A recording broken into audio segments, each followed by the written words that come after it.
Captain Lena Hart had been sitting in the officers' mess for 20 minutes, listening to Lieutenant Commander Jake Razor.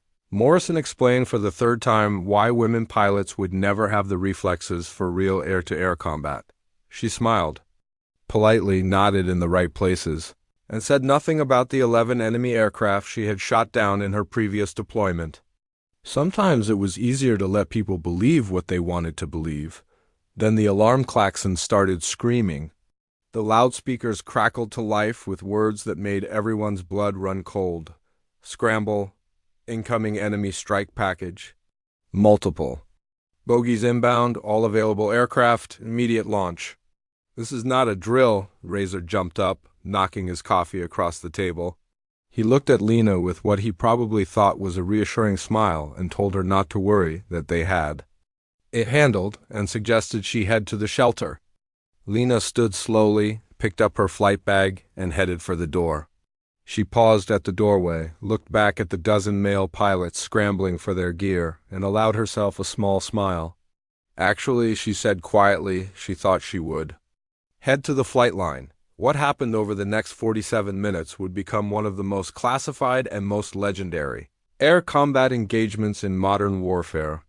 4 enemy MiG-29s would enter the battle space. 4 would never leave. And every pilot in that mess hall would learn that the quiet logistics officer they had been ignoring was actually Viper, the Air Force's most lethal air-to-air killer with more confirmed kills than anyone currently flying. But none of them knew that yet Lena Hart had been playing roles her entire life.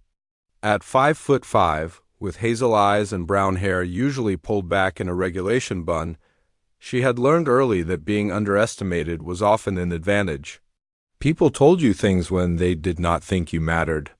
They made mistakes when they did not see you as a threat. Her assignment to Alizad Air Base had been listed as Logistics Coordination Officer, a deliberately vague title that gave her access to everything while attracting attention to nothing. On paper, she reviewed supply chains and coordinated equipment transfers. In reality, she was forward-deployed intelligence, gathering information on enemy air capabilities while maintaining her flight proficiency during classified night missions that officially never happened. The base commander knew, a handful of senior officers knew.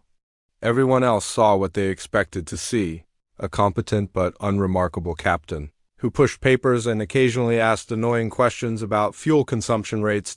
It was the perfect cover, right up until the enemy decided to launch a surprise daytime strike on a base they thought was minimally defended.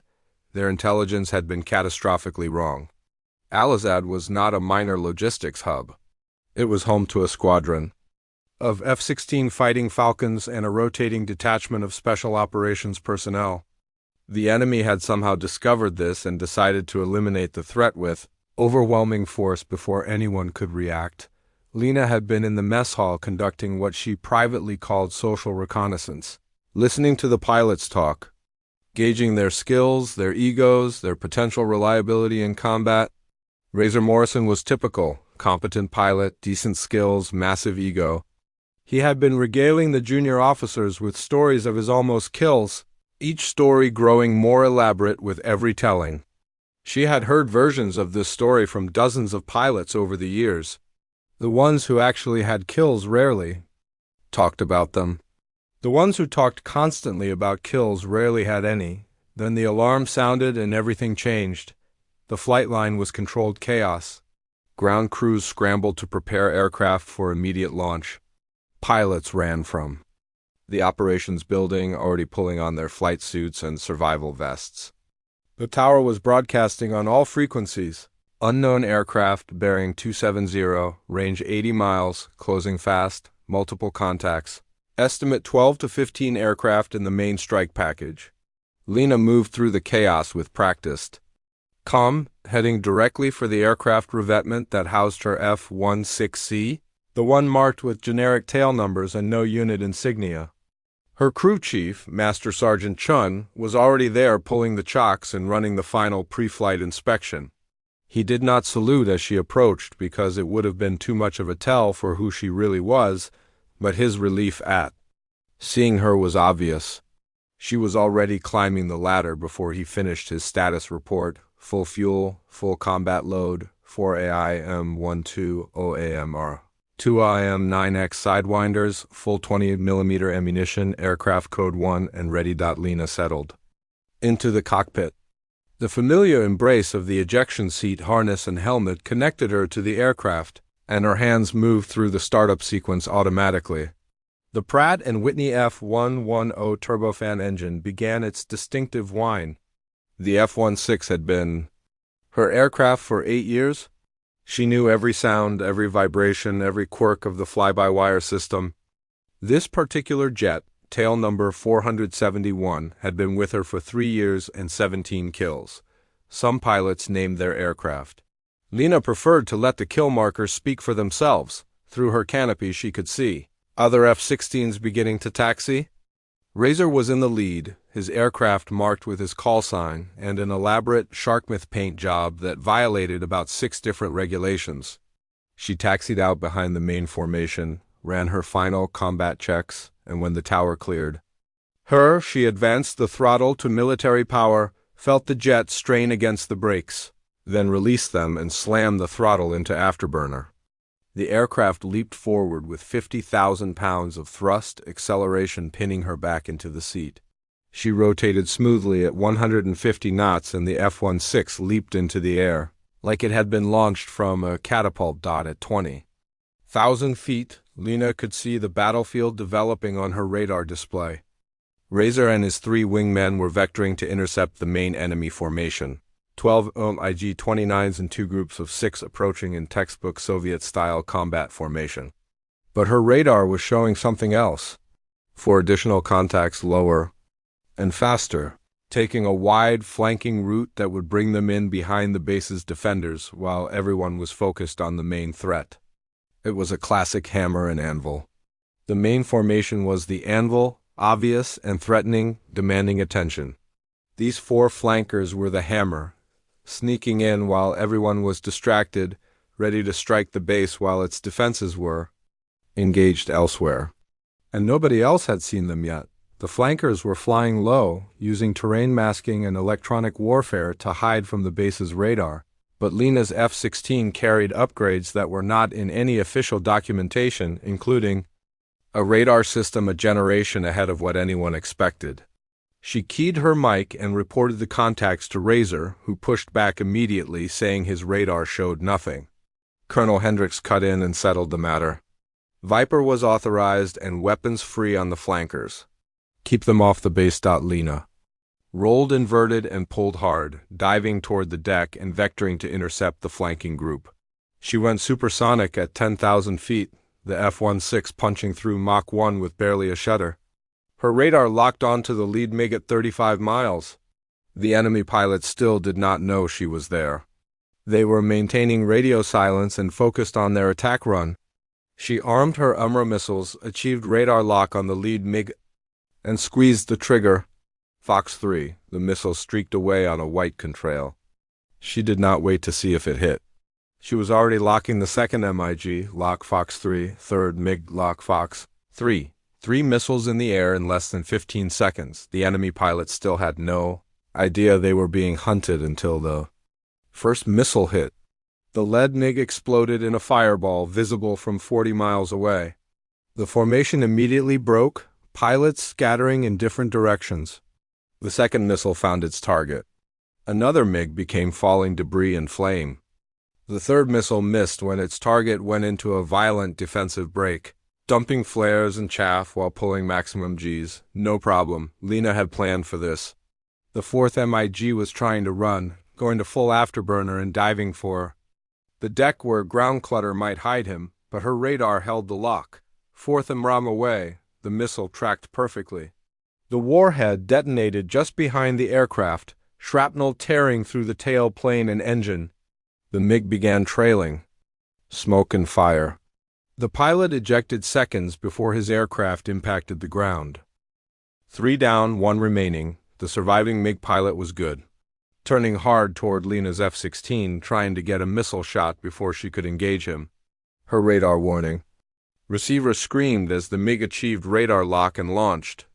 Lena broke hard left, pulling 9Gs that grayed her vision at the edges despite her anti-G suit. She punched out chaff and flares, destroying the MiGs' targeting solution with violent maneuvering. The enemy missile passed close enough that she could see its fins. Both aircraft were now in a turning fight. Missiles failed, and you had to kill the enemy with short-range weapons or guns. Lena's training took over. Both aircraft locked in a vertical scissors, each pilot trying to force the other to make a mistake. At 15,000 feet, Lena rolled inverted at the top of her climb and pulled through, converting altitude back into speed as she dove. The MiG tried to follow but made the critical error, pulled too hard, bled off too much energy. Lena had her opening. She rolled right, pulling into a hard lag pursuit that put her on the MiG's tail. The missile leaped off the rail, tracking flawlessly. The AI-9X's imaging infrared seeker ignored the desperate flares and tracked the MiG's hot engine exhaust with perfect precision.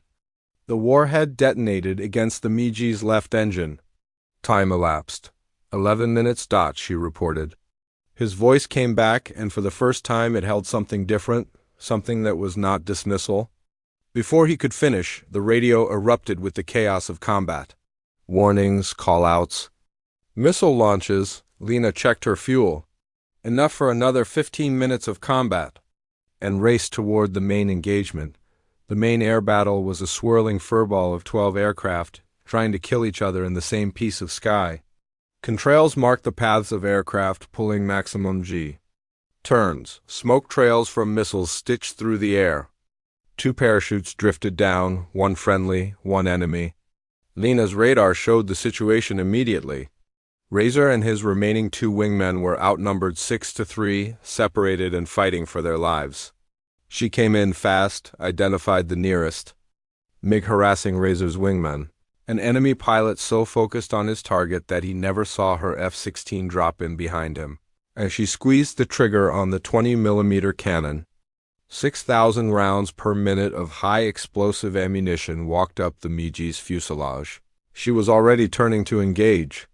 The next threat, the MiG pilots suddenly realized they had a new problem. Their tactical advantage evaporated as Lena tore through their formation. Another MiG drifted into her gun sight. She fired. Splash 6. When an enemy pilot tried to reverse on her and pulled into a vertical scissors, she went with him, let him think he was gaining position, then snap-rolled into a maneuver that put her instantly on his tail, last Sidewinder.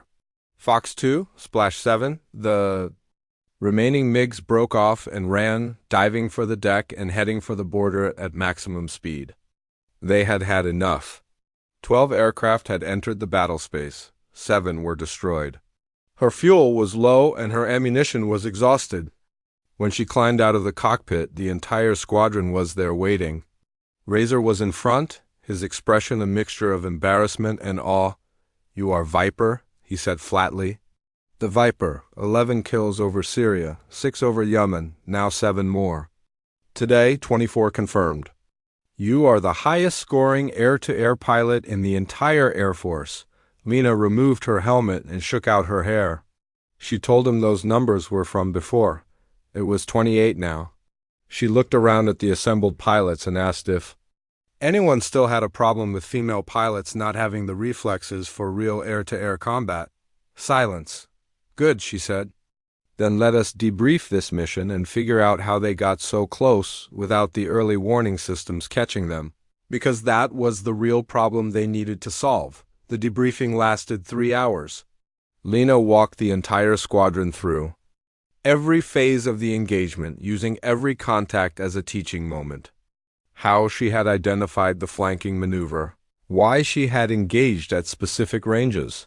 Razor listened intently, taking notes, asking intelligent questions. The embarrassment was gone, replaced by professional respect. He had seen real combat now and understood the difference between bragging about almost kills and actually achieving them. The younger pilots hung on her every word. Lieutenant Maria Santos, one of only 2 other female pilots in the squadron, sat in the front row with a notebook, documenting everything. When Santos asked about the vertical maneuver against the 4th MiG, pointing out that Lena had been trading speed for altitude at a moment when the enemy had the energy advantage. Lena smiled. It was exactly the kind of question that told her Santos understood energy management in air combat. She explained that she had been watching his turns for 30 seconds before making the move. He was aggressive but predictable. Every hard turn, he pulled maximum G without thinking about energy conservation. She knew if she forced him vertical, he would follow instinctively and overcommit. The vertical was not about gaining altitude. It was about baiting him into bleeding energy he could not afford to lose. She pulled up the flight recorder data and showed the room exactly how his airspeed had collapsed to 180 knots at the top of the climb while she rolled inverted and accelerated downhill. By the time he realized the mistake, she had 450 knots and was converting that into position. Afterward, Colonel Hendricks pulled Lena aside. The intelligence community was having a nervous breakdown. The enemy had known too much about the base. This was not a random strike. It was targeted. There was a leak somewhere. The colonel asked what she needed. Lena said to keep things as they were: logistics officer by day, lethal air superiority fighter when needed, and she would see what she could find through her channels. Hendricks pointed out that her cover was blown with the squadron now, that everyone knew what she could do. Lena said that was fine. The cover was to hide from the enemy, not their own people. And honestly, it might be better this way. These pilots had needed to see that gender does not matter in the cockpit. Results matter. Hendricks then told her that her engagement was all over the intelligence channels, that 7 kills in one mission would make the other side want revenge, specifically her. For training, for the combat experience she could share. She established a weekly tactical training session where she walked through historical air combat engagements, breaking down what worked and what did not. Attendance was mandatory for junior pilots, but even the experienced ones showed up. Razor became one of her most dedicated students. He admitted to her one evening after a training session that he had been an idiot in the mess hall, that everything he thought he knew about air combat had been theoretical while she had actually done it repeatedly against people trying to kill her, and that he should have been listening instead of talking. Lena told him he was not an idiot, just confident, which was not a bad thing. He had simply needed the experience to back it up. 2 weeks later, intelligence intercepted enemy communications, specifically mentioning the female American pilot who had killed 7 of their best. They were planning something. Hendricks told Lena during a classified briefing that they were going to come for her specifically, probably their top pilot, and that it would be personal. Good, Lena said. Personal fights are predictable. They will be emotional and aggressive. Intelligence had promised. His name was Colonel Malik Vulov, call sign Burkett, meaning eagle, 32 confirmed kills, a veteran of multiple conflicts, trained by the best Russian instructors. His psychological profile described a man who viewed air combat as a matter of personal honor. He took losses personally, especially to pilots he considered inferior. A female pilot killing 7 of his countrymen would be an insult he could not ignore.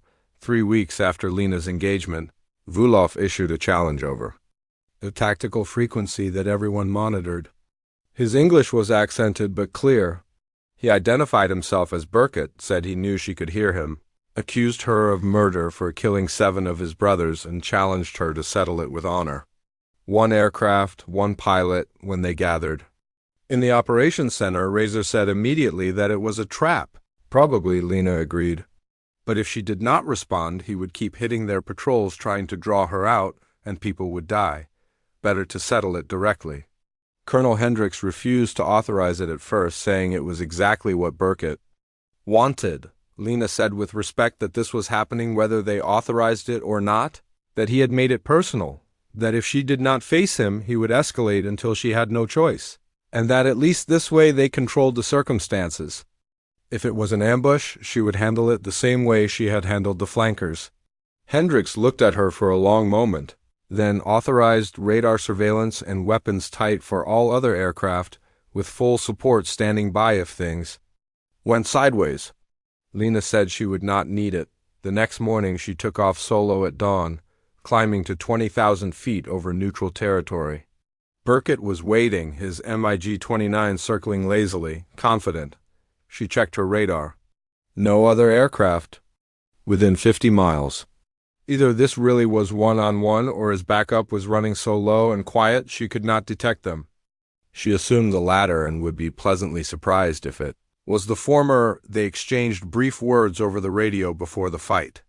Before she was born, and that it was nothing personal. Lena told him that everything about it was personal because he had made it that way, but that it did not matter. Skill was not about age or gender. It was about who made better decisions. Under pressure, they merged at closing speed over Mach 1, both aircraft pulling through violent turns that would have torn apart lesser machines.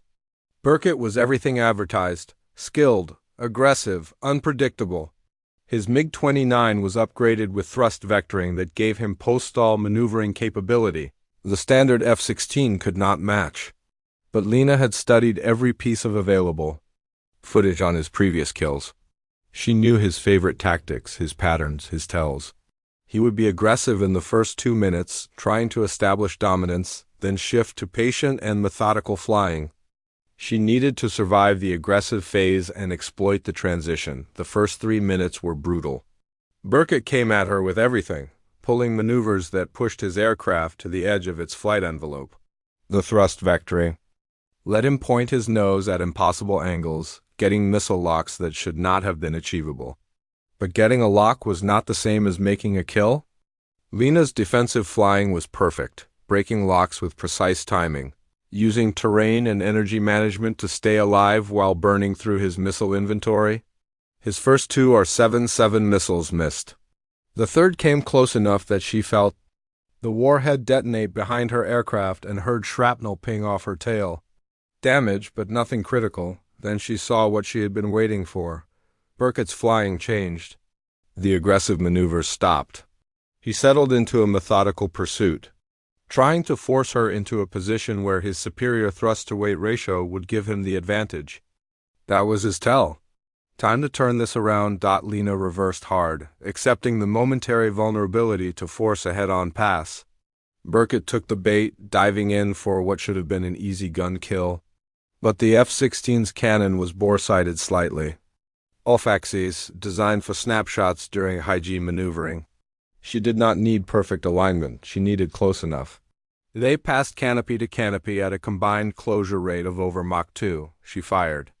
The 20mm rounds walked through the air where Burkett's MiG would be in half a second. Rounds tore through his left wing root, severing hydraulic lines and damaging control surfaces.